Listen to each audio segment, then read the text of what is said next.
Yeah, that's right.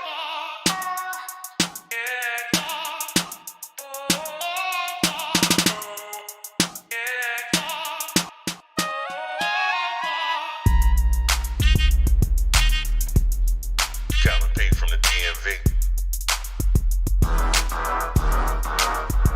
Mr. Fingers.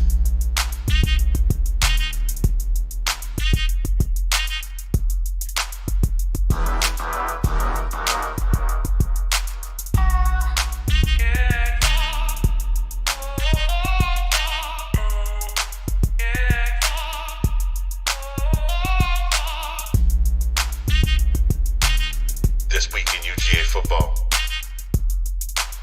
Get ready, baby.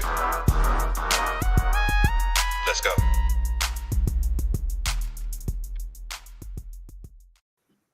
Good evening, ladies, gentlemen, boys, and girls. I hope everybody is doing well. How are all of you doing this evening? We appreciate you joining us this Monday evening. And I'm actually not surprised to see that there are already some people that have jumped in the chat, either jumped in the chat or they are watching live. Hi. In the words of the late Heath Ledger, as I said on Saturday night, hi. What happened? Anyway, well, wow, that's pretty much it right there. Welcome to This Week in UGA Football. I am broadcasting live from the 405 with the wind comes whipping down the plane. You got Mr. Fingers from Zagnip Central, and that guy over there, he is the brother from another, the sexy mother hubba, the ace of base in the place, in your face. In the face. We put it in the face because it is your favorite part of the game. The guy, Colin P. from the DMV. How you doing, brother? Oh, man, I'm good. Considering,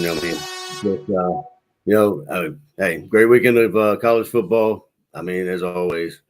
And I tell you what, I'm getting up there in age, man. I can't keep living these. My heart can't take these kinds of games. Although that was an absolute, even though they come out with the win, great game. All said and done, great game.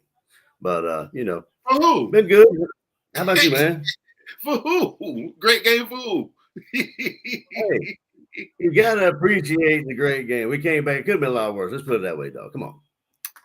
Look, I got jokes. Look, man.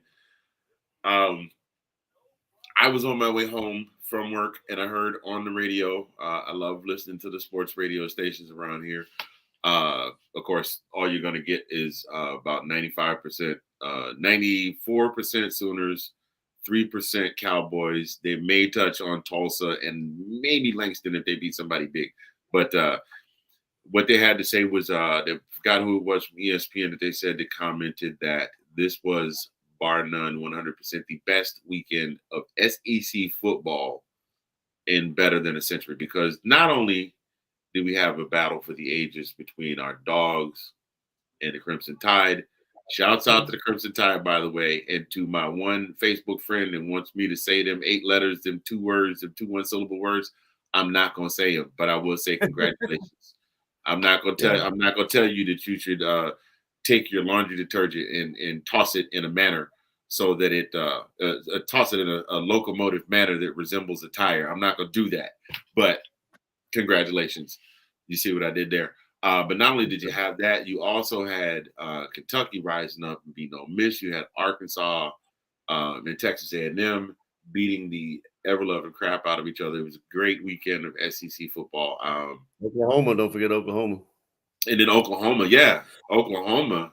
And Hawkins out there showing those boys they can win. So we might be small, but we can pretend we tall and play some basketball. Of course, Nathan says, listen, in honor of our friend Nathan saying that, I'm gonna give you Nathan Snell special. There we go. That's what he likes to do when somebody says something outrageous. We do appreciate you guys joining us, but yes, look, Spencer, we getting there. All right, just be cool.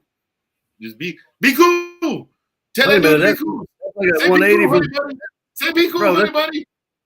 That's like a 180 from Sean, though. We're talking about too much of Georgia football. Now you want to hear all about it? Come on, man. Don't do that. Don't get started yet. We don't want you going full Stephen A. Smith yet. Okay, we gonna hold it together. But when are we gonna talk about it? But we'll get there. We're gonna talk about it in a minute. But yes, since everybody has come to point and laugh, we are this week in UGA football, and yes, the Dogs did fall short this weekend, 34-41. Dude, I'm gonna tell you, the first touchdown, I messaged you. And Sean the exact same thing. I said, so we just gonna let them march right down the field on us like that, huh?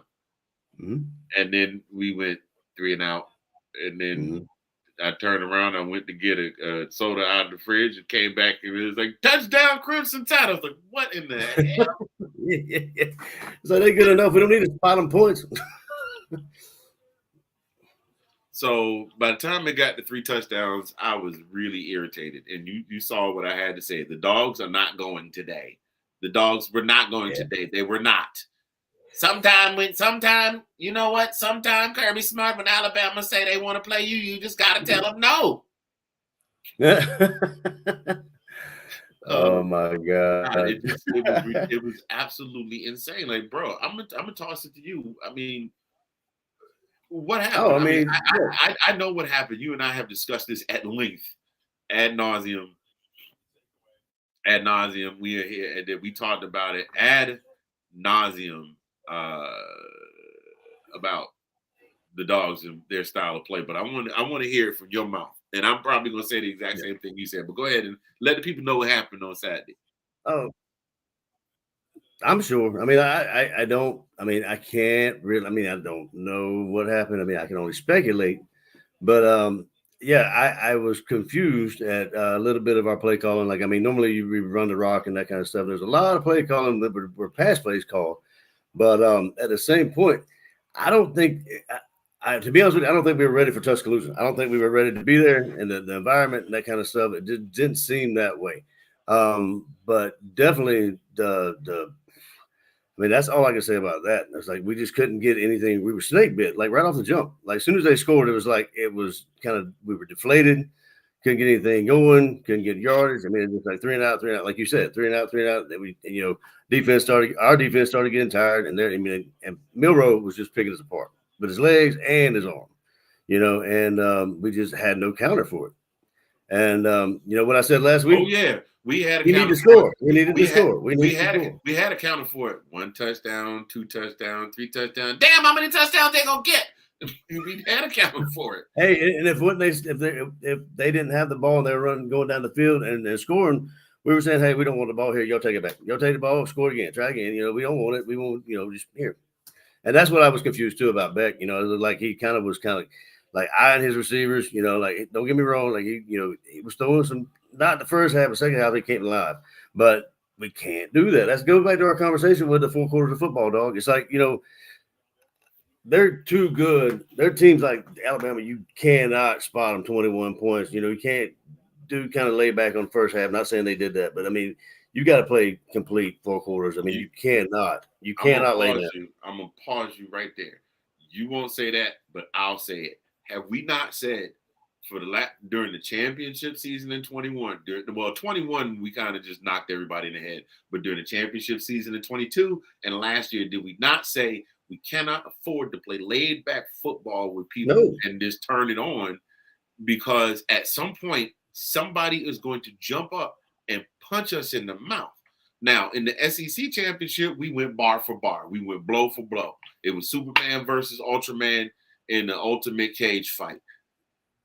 Saturday, we were like the 98-pound weakling that showed up and got his lunch money took. It's like, we can start it in a minute. Kirby Smart, I'm surprised Kirby Smart didn't have 4 coronaries on the sideline on Saturday. Oh, that dude that used to hold his belt, I mean, like he'd have gone through like 3 or 4 belts. I mean, I don't know if he still got that guy anymore, but anyway, he was hot a couple times, but he got caught all the way in 4K. I sent y'all that message of my lip reading, my version of what I thought he said with the lip reading. Turns out I was wrong. Somebody actually hit me with the prop with what he actually said, but I was pretty doggone close. Kirby's gonna drop at least 1 F-bomb, and it's gonna be, more anyway. But But I'm yeah, saying, like, I mean, like, and but the what I'm Canada, saying is like the play calling, right? I mean, it's like it got to a point where they were like Bama was comfortable. I mean, all they were doing, Beck was snap the ball, and he would just sit there, have 2 weeks from Sunday, all time in the world, and they were only rushing 4, and we were handling. I mean, he had at least 2 or 3 yards in between him, and had all the time in the world, and all they were doing, all their secondary was just hanging back, waiting for him to throw. hold on a second. Pause. Okay, Mr. Spencer. See, listen, what we do. See now, as of June 23rd of this year, I have been on this earth for 54 years. Okay, that's a half a century plus 4. According to my parents, I started speaking at the age of 2. That means I have been talking for over 5 decades. Now, what we not finna do is you're not gonna put no words in my mouth that is not what I said. What I said was that style of play. What I said specifically, if we could roll the tape back, Kirby. Oh, don't say watch him. What I said was we cannot afford. We've been saying that for 2 years. We cannot afford to keep playing that style of play because it will bite us in the ass, and that is exactly what happened on Saturday. I said it then. Colin said it then. Even you said it a couple times when you were a guest on the show. Other people have said it. I've heard the McAfee say it. I've heard the Cowherd say it. I've heard all of these people say the same thing. And we just 2 guys just doing a podcast. This is what happens when you get a program that is, he pulling receipts now. Okay, you want the receipts? You want the receipts? 99 cents, I sell you some. I don't remember saying anything like that. I said, put the foot on the gas, leave it there, put the foot on the neck. I ain't never said nothing about laying back in first half.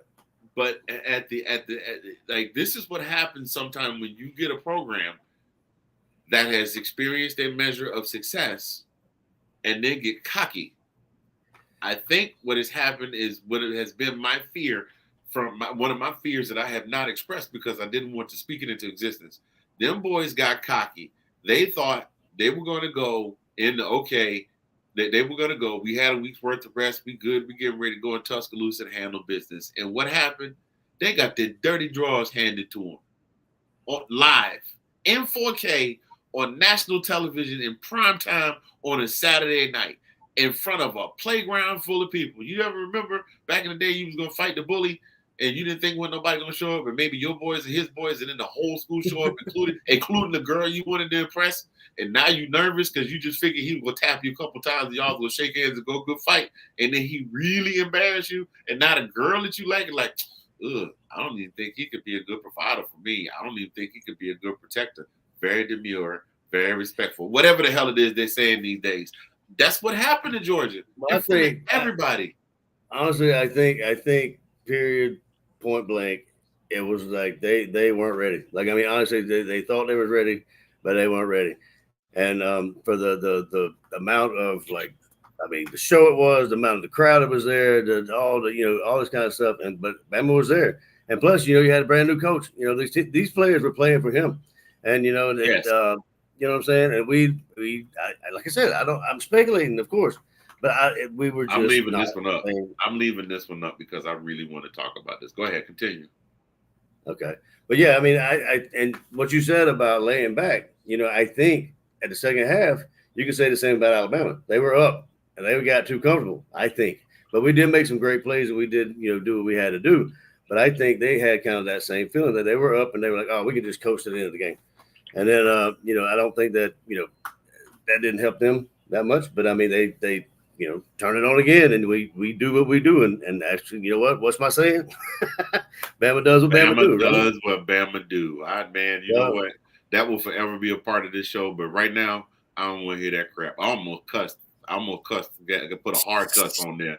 Hey, I was like, I posted, you saw in the group chat, I was like, you about to pull up your boy on one of them videos and them TV breaking videos and, see me like, tear up my TV. And then I was so thankful that B-Man wasn't here. B-Man wasn't here. I mean, B-Man would probably be upset with me right now. I managed to hold it together. I was going to shut it down and just go to karaoke and watch the rest of the game on the TV from the bar. But then I went out and I recorded my little video and I posted it and I calmed down And then I came back in and I sat down and I was patient. And the next thing you know, I was like, did they just score? Oh snap! Did they score again?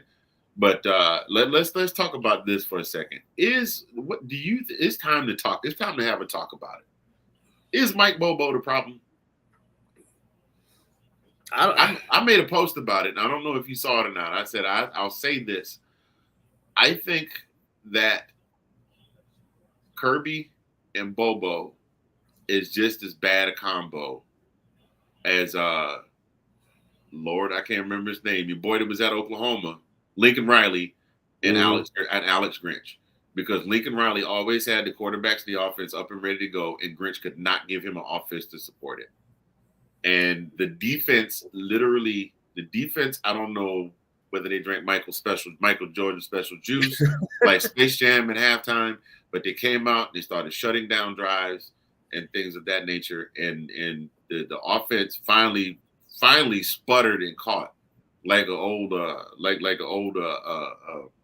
great. like an old Model T you had to crank up, the engine finally caught, turned over. And once that happened, then we had ourselves a ball game. And from that moment, I was in already because I wasn't gonna. I told my wife, I said, if it weren't for the fact that I gotta give commentary on this on Monday, I would turn it off. She must have thought I was gonna tear something up because at one point she patted me on the chest just like to calm me down and go, "It's okay, it's just a game, and they will live." She gave me the Bobby Boucher speech: "I live fight another day, Bobby. I live fight another day." Well, the thing that bothers me about Bobo is like everybody hates him. You know, I mean, like you all these group chats, all these groups and whatever on social media. I mean, all these couch coaches and all kinds of everybody hates him. But the thing that bothered me, that confused me, was like there's flashes of old Bobo, but then there's stuff that we're doing that Bobo has never done. Like honestly, I loved, and I called it when I was sitting here with my buddy West, the long shot. Had we, I hate talking in hypothetics here, but had we caught that bomb, like we were, that long shot, out of my mouth, I said, take a shot early at the beginning of the game, first drive, take a shot, and he did, and it went right, and Beck put it right where in the breadbasket, and it went right through his hands. But those kinds of plays I adore, I love those. But at the same point, as the game went on, it didn't look like typical, Bobo, which I love the changing of the play call and everything, but it was all over the place for me. You know what I'm saying? Did you see the same thing I saw? Like we usually run the rock. Yeah. Well, that is therein lies problem number 2. Since as long as I can remember, and I'm going all the way back to 1980, we're talking 44 years ago, Georgia has been a team that was built on a run game. Herschel Walker to move forward to you had Gurley and it was always it was always a duet. You had Gurley and Marshall. They called him Gershel because the Gurley was 3 and he was 4, and they put the 3-4 together, so they called him Gershel, like Herschel. Mm-hmm. And then you had Chubb and Michelle. Yeah, and you know what I'm saying. You always had that 1-2 punch, and it just seems like this year, ATN is solid, but he hasn't had a breakout game yet. Well, you had Branson Robinson. You know what I'm saying? Like he's been hurt. You know what? I'm going to say it. I've seen all of Branson Robinson, and I need to see the Branson Robinson experiment. Georgia Dog fans, the Branson Robinson experiment is over. It's over. He's not really going to do anything great.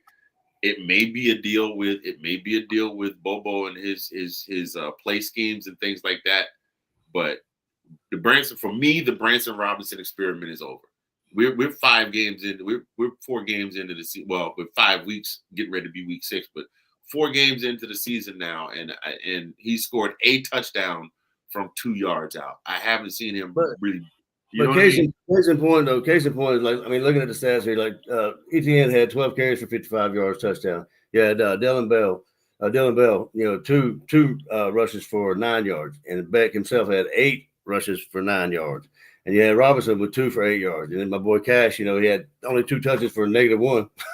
And, his long was 1 yard. I'm just saying that, but in 26 total rushing, like attempts, 26 total rushing attempts. Yeah. I'm going to answer your question. I'm sorry, I didn't mean to cut you off, Colin. I'm going to answer There your you go. question, Sean.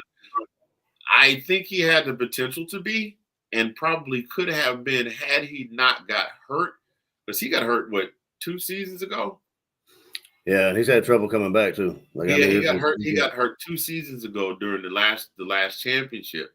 If he could have gotten out there, I think, and gotten his legs under him and got some play time, maybe it would be different. But he's never been that guy. This is the first year. He's never been that guy at Georgia. This is the first year that we have seen any significant playing time out of him, and this is what he's shown us so far. Sean also made a very valid point, which working our way too, but we've got so much to digest and get out that it's just hard to get to it. Once we were down by 3 touchdowns, you had to throw the run game out the window anyway. Yeah, that's true. Absolutely. But it seemed to me they threw it out at the beginning of the game because I mean there wasn't too much of running, and I mean like in my eyes, I mean we weren't getting it, but we were running up the middle. We weren't testing the outside. We weren't tossing the outside and that really upsets me when we don't even try it. But I'm looking at the comments under Nathan's like somebody Alabama didn't have a great game to be 37 and no answer for a comeback. Yeah, I mean like that's what we were. I mean, not to say we gave it to them, but we didn't help ourselves. I mean, we shot ourselves in the foot several times. I mean, we had, Well, the reality of the situation is Alabama had an absolutely incredible game. But what happened is, I think they kind of took their foot off the gas. Oh yeah, they took their foot off the gas, and they figured at that point we're up 30-7. They got no answer. Let's just kind of keep this in front of us. Let's go into like a, let's prevent anything big from happening. That's why save our guys. Maybe score a couple more touchdowns in the third quarter. Pull the first string, and then the first string can rest up for next week. And what happened is Georgia did take advantage of that. Again, it has been said that Kirby Smart, for the faults that he does have as a coach, one thing he is a mastermind at is making adjustments. Now, Kirby is more of a defensive wonderkind than I think offensive, which is why he leaned heavily on Todd Monken. But that defense came back and just started shutting stuff down. I mean, they couldn't get stuff going. They were shutting down Milroe. They were still able to move the ball, of course, and we're going to get into that 17-year-old phenom, Ryan Williams. We'll talk about him in a bit. Oh, yeah. But they started. But that was told. I mean, that was actually the number one thing that we needed to do. That was actually voiced heavily. Is like we needed to spy on him. Like we needed. I mean, he was like needed somebody to own him at all times. You know what I'm saying? And this is the part where we shout out our guy. Shout out to an unsung hero. We will talk about him in a minute. Mr. Dan Jackson, number 17, safety. All of a sudden, in the second, I did not know until the second half that Georgia had a white defensive back. I did not. Yeah. In the second half, I was like, "Who is that white guy in the back?" I was literally saying that because he was, I couldn't catch, and I'm trying to listen and talking with the missus, so I was missing the name on the commentary. I was like, "Okay, Dan Jackson, we see you. My man was out there hustling." Yep. The man was out there hustling. Absolutely. That's what I mean. Like I said, that's where the defense really started to step up big. I don't know what was going on with Malachi. He got. I don't think he actually. I read something on him where like his family was there or something, but he wasn't 100%. I think Kirby said he wasn't. I mean, I'm obviously not making excuses. I'm just saying he was not 100%, but he was out there giving it his all. So I mean, I don't. I mean, that may have something to do with it, obviously, but. He was there. He did his thing. I mean, he had 8 total tackles, had 5 solo. Yeah. And now, to this point, you're very right. But Milton was also playing along with a stable of studs at that point, and the pass game at that point was impeccable. You got Brock Bowers on one side, Lad McConkey on the other side. And Mailman was just picking defenses apart. So the run game was wide open. I'm not saying that Milton wasn't good, but that run game was wide open. And Milton already had shown us what he could do before he got hurt. I think Branson Robinson getting hurt before he got a chance to hit the field, and then by the time he gets a chance to hit the field, he's got a new offensive coordinator who is not as innovative with his play calling.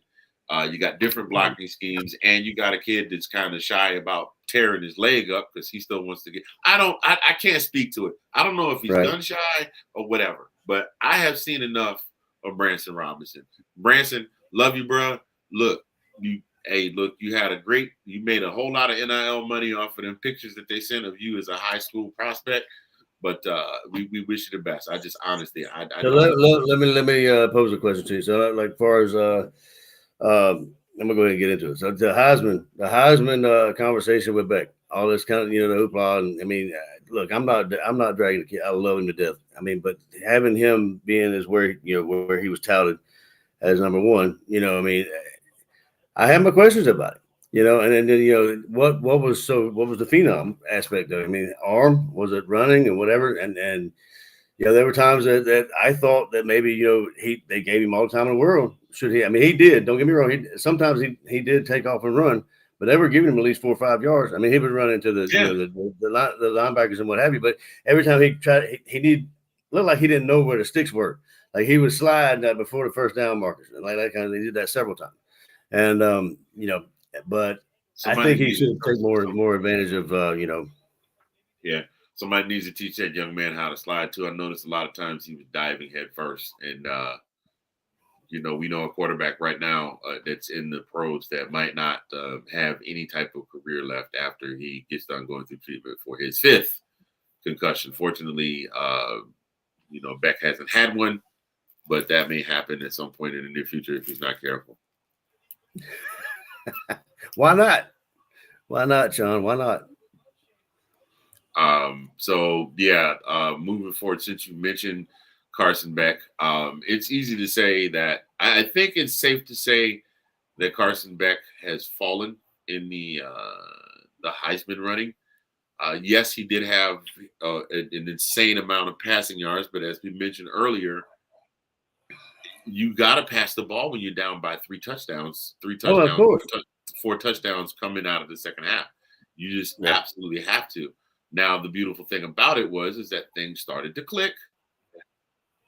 Things started to click and started to move. That's what I love about it. That's the thing that I love is like he found a way to come back and get, it didn't really look like he was, I mean, might have been rattled, but he came back and made something. No, Sean, I have to talk about that. I don't have to, but this is one of the things that everybody was touting coming into the season is that Carson Beck is the right now the assumed front runner.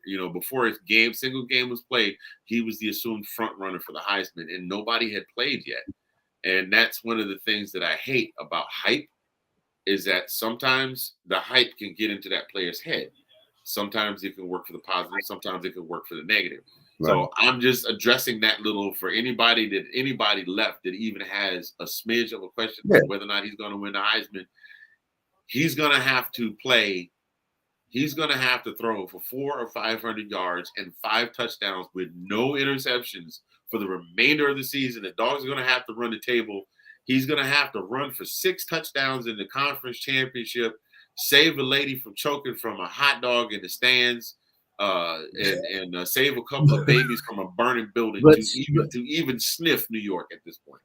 After what we saw this weekend from some other players. But Sean, that was not for bringing him up, Sean. Sean saying what did he do the second half keeps him in the conversation. I agree. I was glad to see that. But my question still remains of what happened to him in the first half. I mean, like, I know what happened. I mean, that was a rhetorical question. It was like everybody had eyes on him. And it looked to me like he was staring down his receivers. Now, I mean, that maybe just me. But I was really proud that we fought back the second half. But like we said before, we can't spot Alabama 21, anybody for that matter, but especially them, play from behind like that. But I was happy that we were able to do what we did. But yeah. Well, Travis. Let's talk about Travis.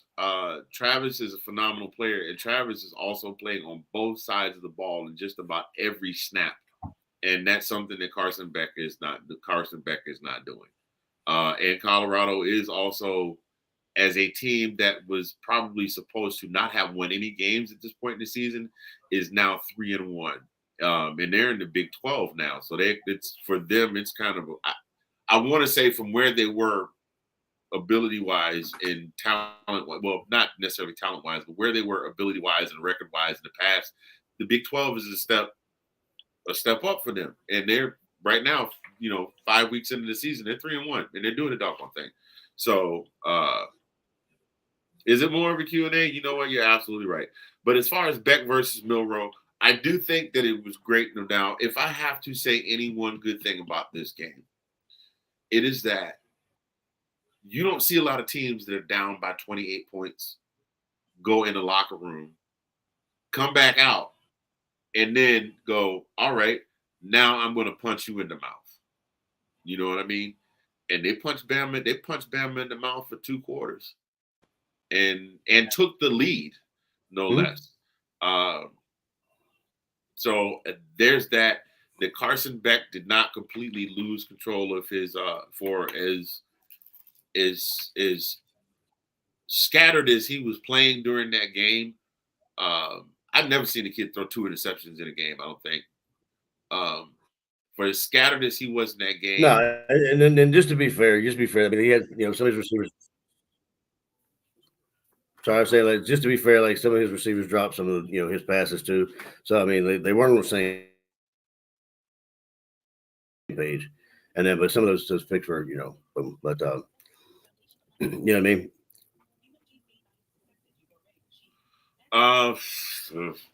Dude, the reason that, normally I'm able to make a really good argument for or against whether Georgia had a good or a bad performance. This one has me perplexed because they have not played like this.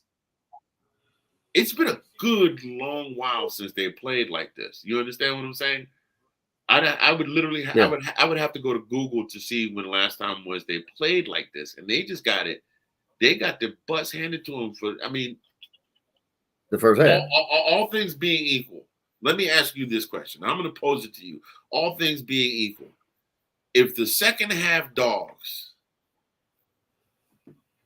showed up in the first quarter and played against the first half Bama, who wins that game? Of course, it'd be a different game. It goes back. Well, that's what you would expect. It goes back to the 4-quarter type, mentality. Like the foot on the gas, foot on the neck, that kind of stuff like that. But I obviously, I think the second half Dogs would have beat the first half Tide for sure. You think? At this point with that kind of performance, it makes me question. I think one of the points off turnovers on the first half. Like the interception, or maybe. Oh yeah, we got the interception, and we drove that one down. But still, it's a move forward because.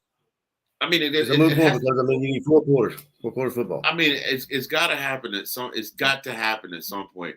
Hey, by the way, Atlanta Falcons. I want to step outside of Georgia for a minute and address the Atlanta Falcons. Dear Falcons, I'm very glad that you're playing well this season.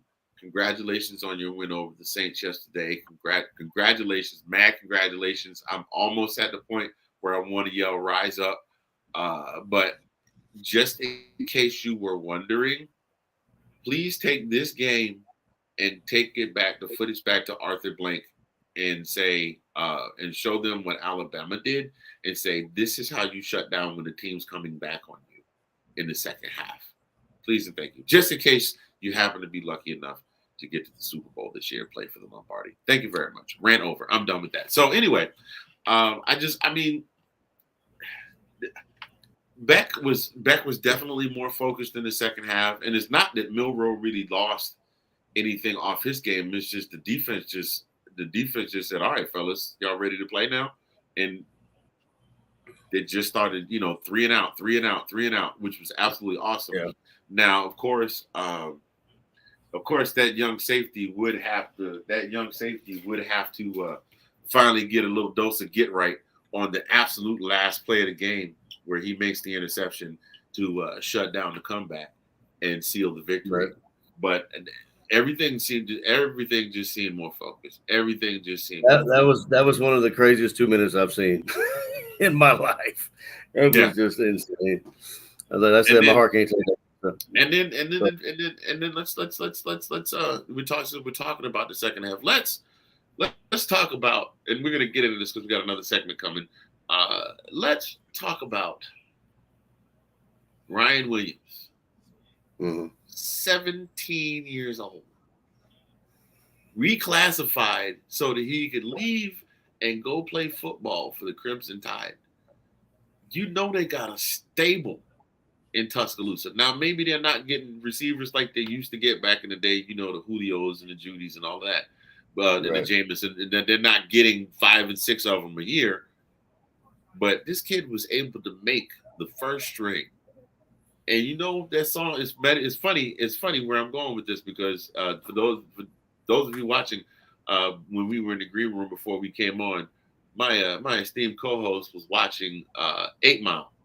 And those of you familiar with 8 Mile knows there's a very famous song that comes from that movie that goes, if you had one shot or one opportunity to capture everything you ever wanted in one moment, would you capture it or let it slip? And let me tell you, that kid's palms were not sweaty. That kid did not have spaghetti. That kid drank water, had himself a salad, did himself a few crunches, went down, got on his knees and said one of them DMX style prayers, and got up that morning and came to the stadium ready to play. Ryan Williams' stat line was absolutely insane. 6 receptions for 177 yards. He averaged, it was almost 30 yards a touch.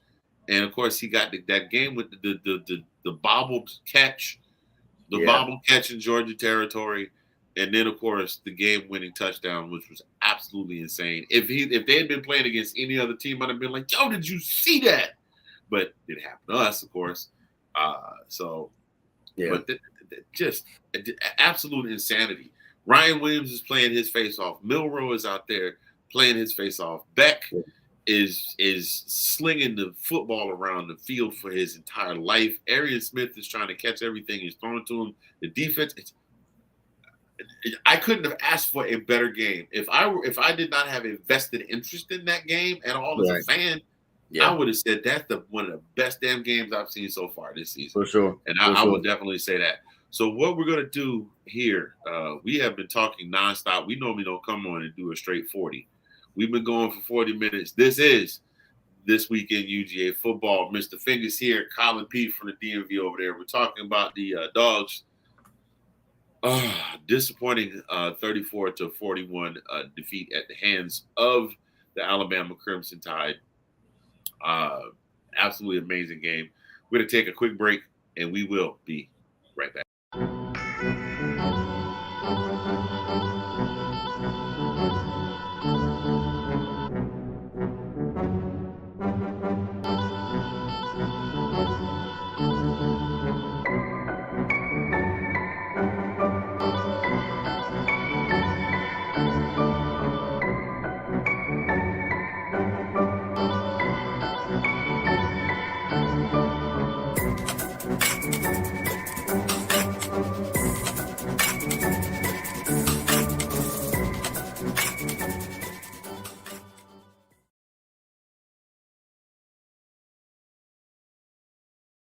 All right, ladies and gentlemen, we are back. Mr. Fingers here, Colin P. from the DMV there. We are talking UGA football. You saw the game. If you are a football fan and you're a fan of college football, you saw exactly what happened on Saturday night. Dogs fall short in their quest to run the table for the regular season again. That ends at the hands of, once again, the Alabama Crimson Tide. The Dogs have lost 3 games in the last 4 seasons, that including this season, so 21, 22, 23, and 24. And all 3 losses have come at the hands of the Crimson Tide. But what we're going to do is we're going to talk about some standout players, man. I went on ahead and took the liberty of picking out some players that absolutely stood out in this game. And I put a little something together for them here. So let's jump into this real quick. These are, ladies and gentlemen, this week's standout players.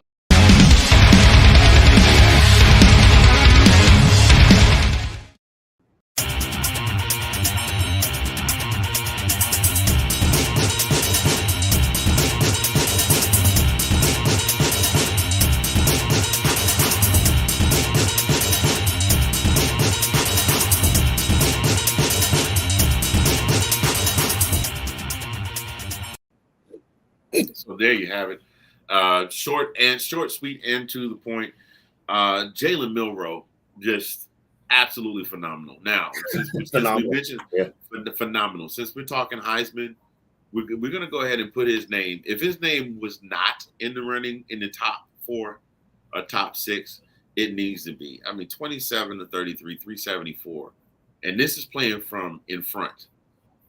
He did have an interception on a tip ball. He had 2 touchdowns passing. Yeah. He had 2 rushing touchdowns and 117 yards rushing. He accounted for roughly 400. He accounted for 490 yards, either with his arm or his legs, of Alabama's offense. Right. Yeah, just to cut you off there, but I was just going back to you passed the quarterback comparison. But yeah, look at the comparison with the passing attempts and the catching the completion to the passing attempts. Beck had 27 of 50, he had 50 attempts, and then you had Milroe with 27 of 33. That's insane, 27 of 33. And Beck had 439 yards, and passing Milroe had 374. So I mean, as far as the yardage goes, but then on the other side of that, Milroe had over 100 yards rushing. So complete, I mean, and total, like he balled out for real. So I mean, as far as but Carson Beck came back and made it respectable. I mean, it was like he did have those 3 picks, but he had 3 touchdowns and 439 yards, and he was just over 50% completion rates. I mean, I'm there with you. Now when you talk about Heisman, like who else is on the Heisman list? Who do I have on my personal Heisman list? I don't normally keep one, but I mean, if I gotta go with a Heisman list, I'm definitely going Milroe. And yes, Carson Beck is one of the top 3, maybe 4. I haven't watched a whole lot of football outside of SEC. Top 3, maybe 4 quarterbacks in all of college football. I agree with you there, but he can't have too many more performances. Well, you know what? I take that back. I'm gonna roll that back a little bit. The fact that, like I said earlier, that he refused to come unhinged and stay focused and was able to lead the team back into a position where they had an opportunity to win the game. That's a big part of what the spirit of the Heisman is about. But I mean, honestly, I'm still going right now with Travis Hunter as my front runner. Not because I'm on Colorado's jock, not because I'm a Deion stan, as Uncle Lou likes to say.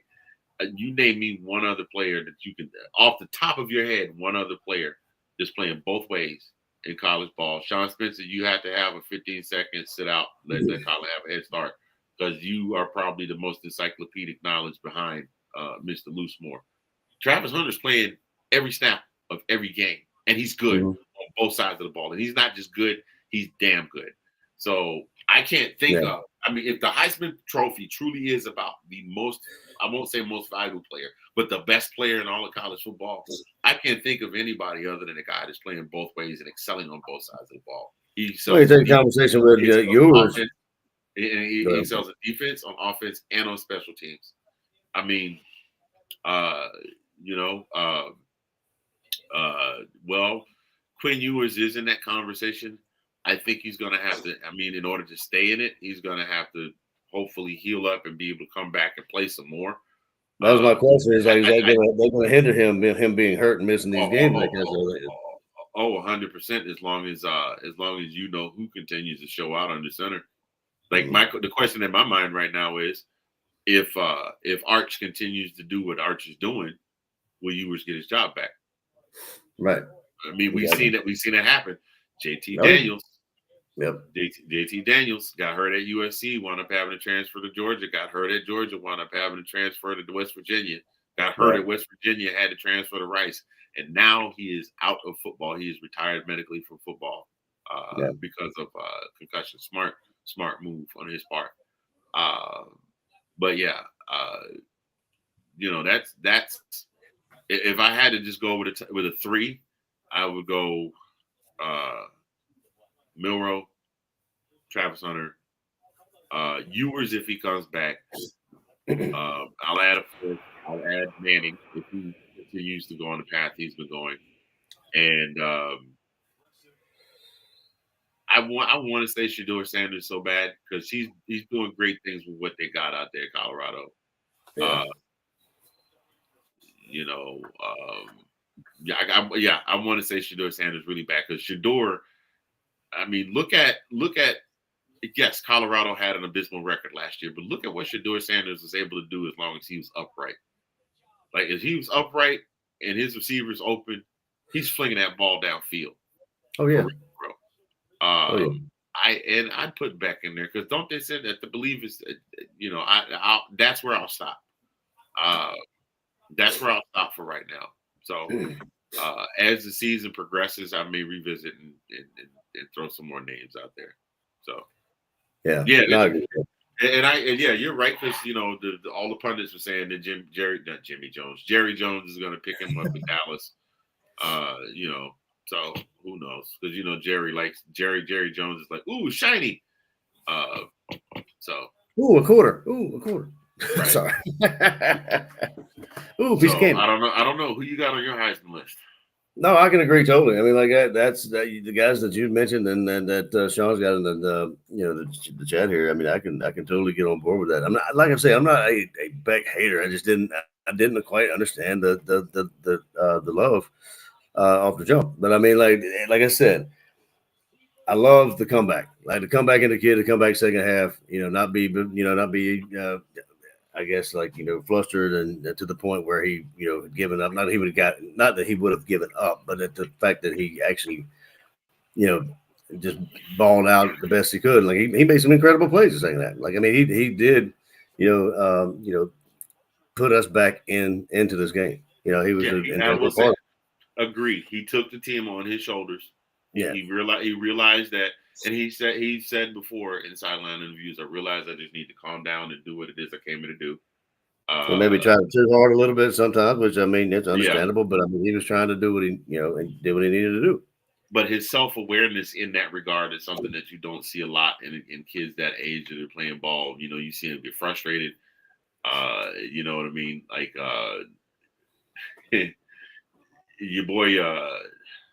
your boy over at OU that got sat down for Hawkins, I think right now he's sweating it. He probably won't get to play. I look for him to hit the transfer portal because no sense of self-awareness, that kid, to a degree. And you're right. And Sean, I agree with you. I have no problem going back and forth with you, but I agree with you. You're not going to find too many quarterbacks in that same category, number one. And you're not going to find too many quarterbacks. If you find some, you're not going to find as many of those that are going to be able to engineer what he engineered. Because at the end of the day, It was a team effort, but he was the engineer driving the train, and he made that happen. So, like I said, there were some good things that we were able to take away from this, even in loss. And one thing that I love about if there's anything I love about the loss,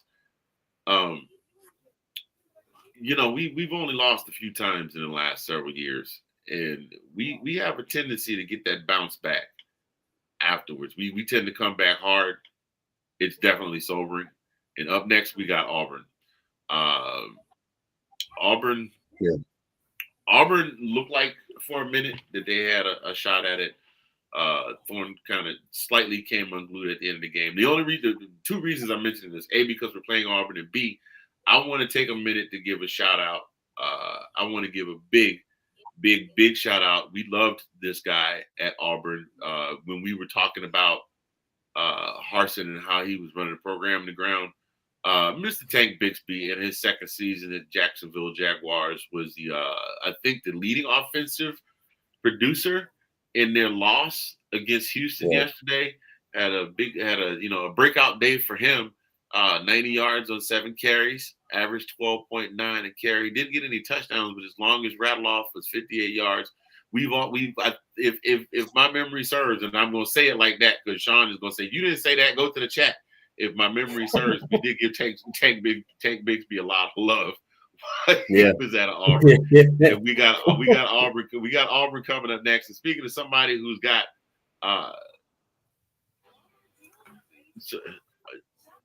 Speaking of somebody who's got a lot to say, what was our record before week one? What was our record before week one? What are you talking about? Our record was the same as everybody else's before week one. What you talking about, Will?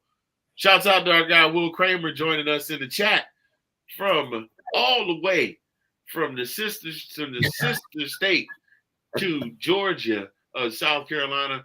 Yes, we know Auburn sucks, but still, we know still SEC. Any given Saturday, still SEC. It's still SEC ball. As you see, things can happen at any point in time. But we know somebody that has a lot to say about a lot of things, and sometimes it doesn't make any sense when he says it. So we're going to turn this over to our dear friend, the Right Reverend Redenblack, who's going to give us his thoughts on the game and his prediction for our matchup this coming Saturday. Rev, take us.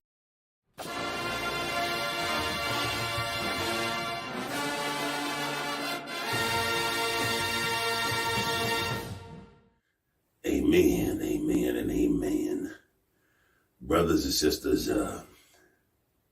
there comes a time in a preacher's life when he has to admit that he has, well, I got nothing. The dogs came out and they were flat.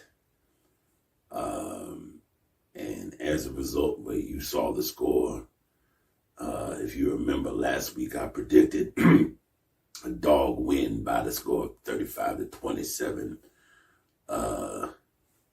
And it didn't go that way.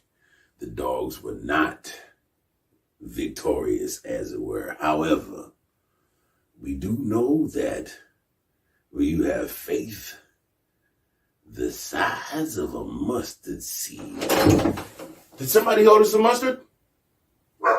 No, we don't see you for a couple of weeks.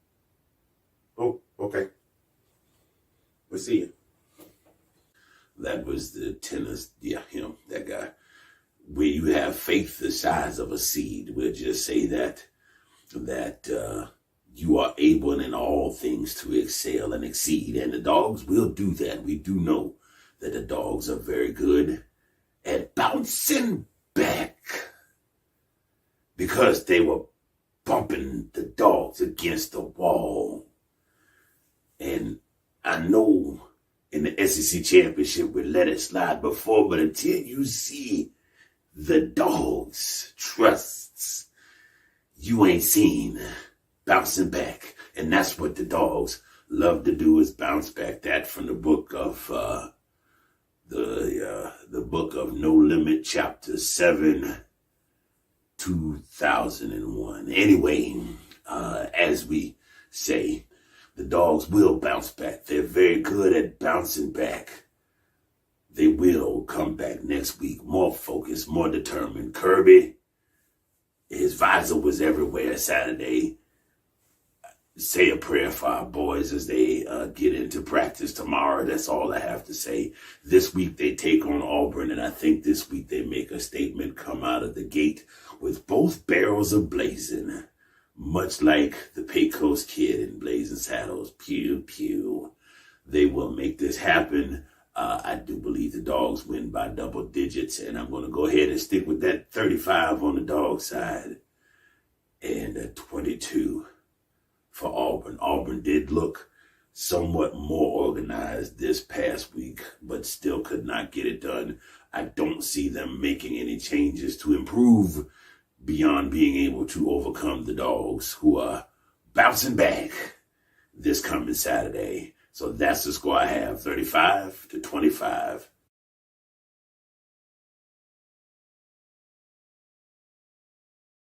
Dogs over the Tigers. And now for a word of prayer. Great Bulldog Spirit in the sky, we ask that you please don't let Rev look like a fool again this week. That's all we ask. And God's people and the people of the Dog Nation said amen and go dogs. That's all I got for you. Reverend Black will be back next week with another prediction. And oh, by the way, if you know what HBCU stand for, and those of you that are scratching your head, that does not stand for somebody that works on heating, ventilation, and air conditioning. That does stand for historically black colleges and universities. We will be doing a segment. Next week, we will be starting a second segment where we will be talking about the bands of the HBCUs. So you all stay blessed and wherever see you next week. Go Dogs.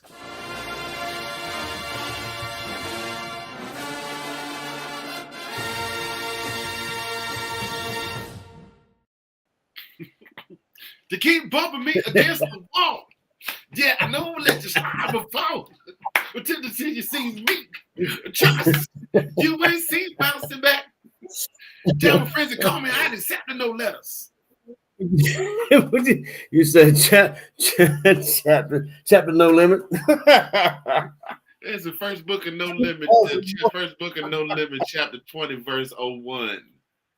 And lo, the prophet mystical stood before the masses. Oh.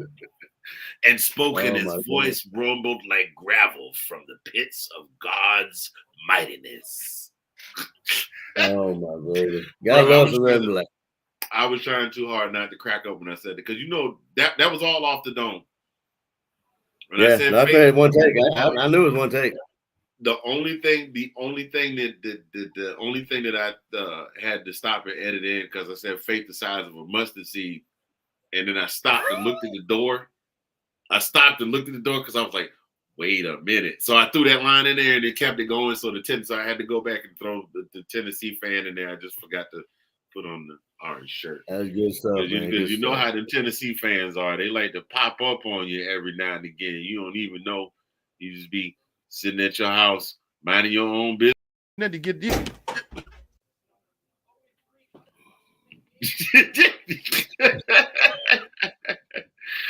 Oh man, so yeah. Well, at the time I made that, to be honest, I was also accounting for. I don't know what the hell I was thinking with that score. I think I just went with that just because they're gonna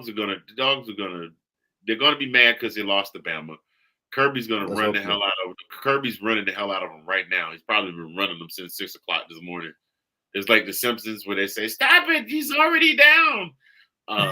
He's gonna let him. He's gonna let him relax on. He's gonna let him relax on Thursday, and give him a real hard warm up on Friday. They're gonna go down to Sanford Stadium and they're gonna wallop Auburn. Yeah, seriously.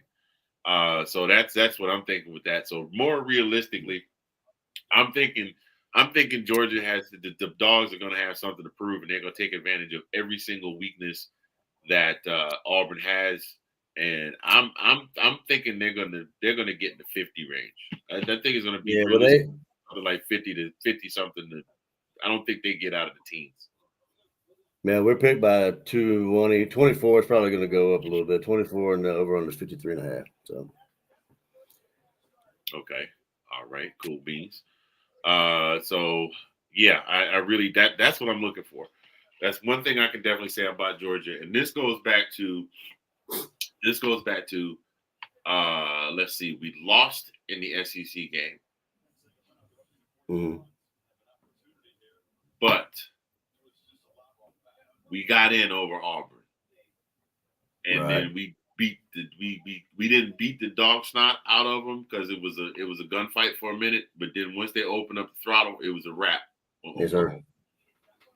And then we went, and that year, I don't think we were favored that year. I don't remember what the odds were that year. I was just excited we were going to the championship. Yeah, me both. And I don't think a lot of pundits really gave us a chance because Alabama, I mean, you had Jalen Hurts and Tua back there under center at any given point in time. And this is peak. This is like Nick Saban had been in his peak for a minute. This is peak Nick Saban, and we toe to toe the whole game. It hurt when Tua threw that. The Tua got Devontae back in the corner of the end zone. But that's the Georgia that I remember. They just came out and then they just started beating the hell out of people. They came back in 2021 and just beat the hell out of people. So yeah, that's I think our defense, of course our defense is not as good as the past, couple of years when we had the number one defense. But I mean, they did show me something in the second half. You know, what I mean, whether or not Alabama sat back a little bit, whatever, but they did come back and play a little bit better in my eyes. I mean, both sides of the ball we played better. I mean, you can't deny that. But the resilience is what made me not hurt as bad. I mean, the L lost. I mean, the L hurt, but I mean, the resilience to come back and make it a game. Yeah, maybe feel well, this is where I think the rubber meets the road as far as the Dogs are concerned. This is what they have been able to do under Kirby for the last 3 years is something like this is just a setback. This is not let's fall apart now and watch our season, blow away like grains of sand. So right. I definitely think that the Dogs are going to come back and show big because not only do they have to do that for them, they also have to do that for whoever may be watching the next opponent down the road who's watching and going, oh, yeah, I got them suckers now. And then they go, oh, okay, they really can ball.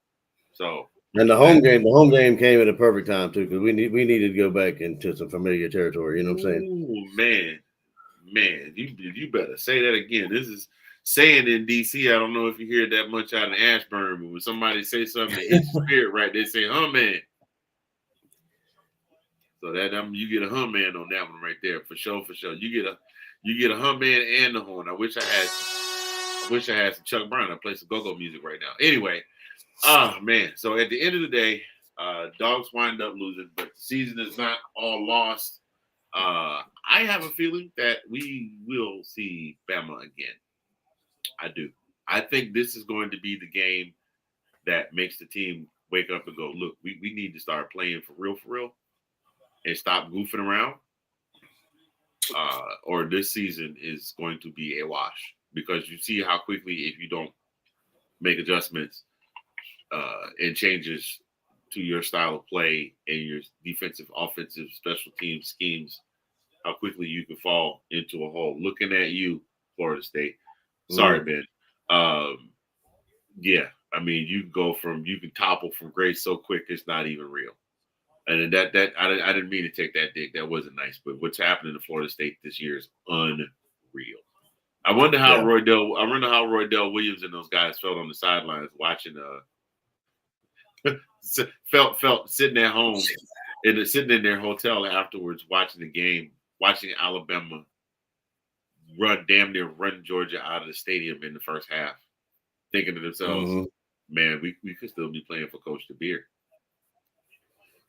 Yeah. Yep. But I mean, us losing, like I said, that is not the end of the world. And luckily we had Alabama, the beginning, quote unquote, the beginning of the season, early in the season, and but we still got a lot of good teams we've got to go through. I mean, Texas, Ole Miss and that kind of stuff. We got to, yes, sir. And those are not at home; those are away games. So I mean, it's just Tennessee, Texas, and Ole Miss. Yep. All those. Now, my question is: does that loss that Ole Miss had against Kentucky, will that take some of the wind out of Ole Miss sails? Because Ole Miss in the last several seasons has always been good for one loss.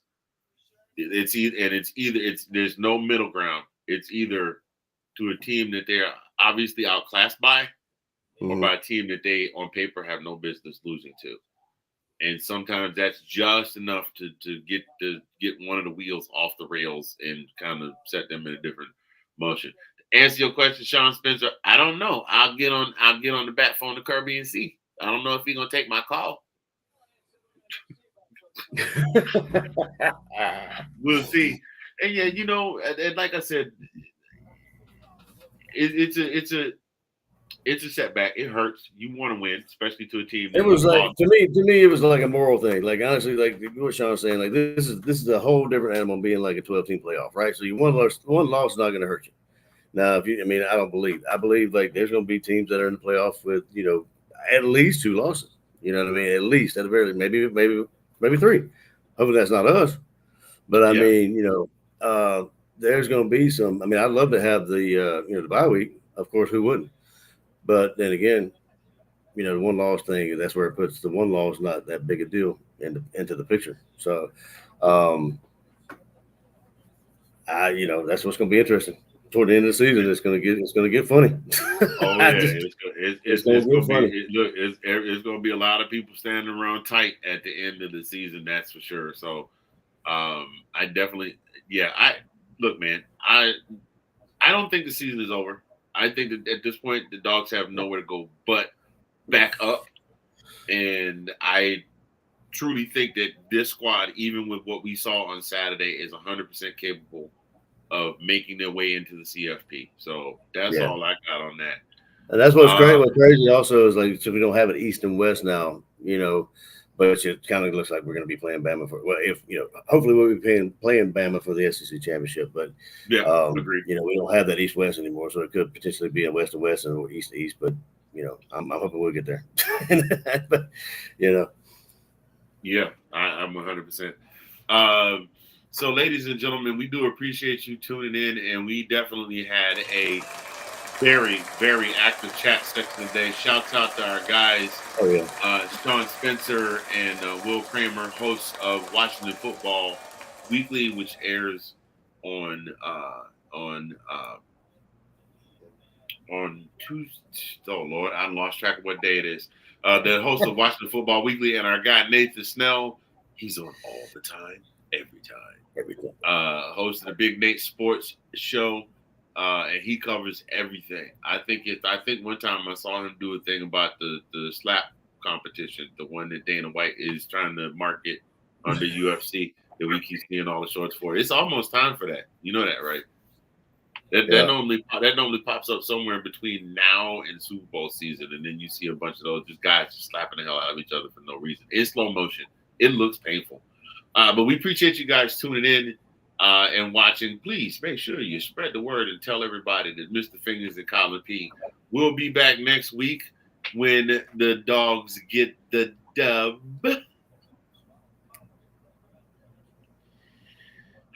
It's the War Eagle Tigers, whatever they want to call themselves. Yeah. The war against the War Eagle Tiger Kitty Sugar Smacks. So we appreciate y'all tuning in. We will see you again next week. Until then, be good to yourselves, be good to each other. On behalf of myself, I have been Mr. Fingers. That guy is Colin P. from the DMV. This has been This Week in UGA Football.